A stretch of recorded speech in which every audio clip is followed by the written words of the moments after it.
Today, I wanted to talk about rejection because it's something that I've been dealing with a lot lately, especially as I've been cold pitching clients, potential clients, and you get a lot of no's, some maybes, but mostly just silence, which is a form of rejection in and of itself. But I've been pitching clients that are kind of like my ideal client, at least right now. And so when I don't hear back from them or when I get told no, it kind of feels like it's really disappointing and it feels a little bit personal, or at least I take it personally, even though obviously it's not personal. And as shitty as being told no feels, I'm proud of myself for even putting myself in the position to be told no in the first place, because you can't get a yes unless you're willing to be told no. You know what I mean? So like, I'm proud of myself for putting myself out there, but it still sucks. So there's this illustrator who lives in my city, and I reached out to her because I have this vision of a series of portraits of artists like at work, like taking pictures of artists in their studio, working, I don't know. So I thought, why not introduce myself and see if she'd be interested in like a portrait session, or just like to say hi, because I live in it's a very small, well-connected city, and the art scene is really small, so it doesn't hurt you never know what a connection is gonna bring you. But then as I started to type out my message, I was like, you're kind of weird. Like, she's gonna think you're weird asking her to take pictures, this random girl. Me being the random girl. And then I started thinking about her follower count. And I'm like, well, she has so many followers. Obviously, she knows photographers. Like, she doesn't need you to come take her picture. So why would she say yes to you when she already probably has 10 photographers that she knows? I kind of got over it. And then my thoughts switched to, okay, well, you're not ready to reach out to her. You're going to reach out to her when you have more followers. Or you're going to reach out to her when your portfolio looks better. And as I was in the middle of having these thoughts, I just started typing my message and just was like, you're just gonna hit send. And it was a short and sweet message. It was cute. I was able to recognize that all of these assumptions that I was creating were just a reflection of my fear of being perceived a certain way.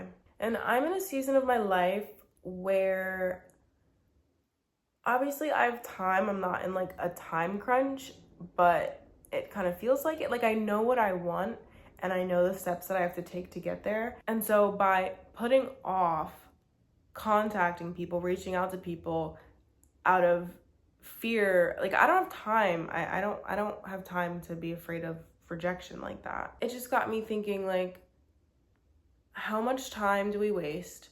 How many opportunities do we miss because we're making up a bunch of assumptions about how we're going to be perceived, or like the fear of being told no? And how much time is saved? How much further can you get by being willing to be told no 10, 20, 30 times in a week without internalizing that rejection as like a personal attack, or even using that rejection as, like constructively, like taking it as feedback? If your ideal client keeps saying no, no, no, okay, well, maybe that means there's something. I'm not getting into all that. That's not my point here.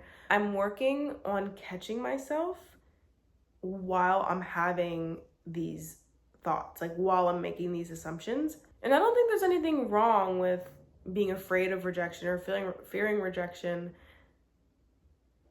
because it's very human. It's a very natural feeling.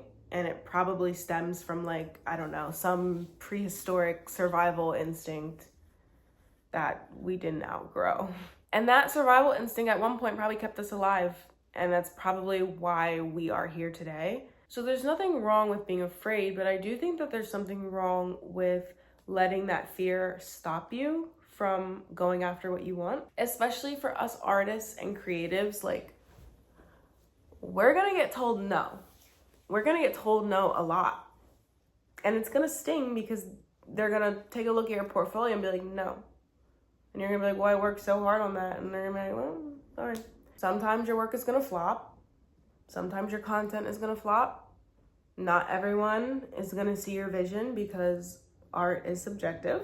And sometimes the only difference between you and your idol is the amount of times you've been told no. I would highly doubt that there is a single professional full-time artist that has not been told no a million times, and then one day they were told yes, and that yes snowballed into the career that they now have, the career that you want, that you're jealous of, that you envy, whatever, or maybe you just admire them. I don't know.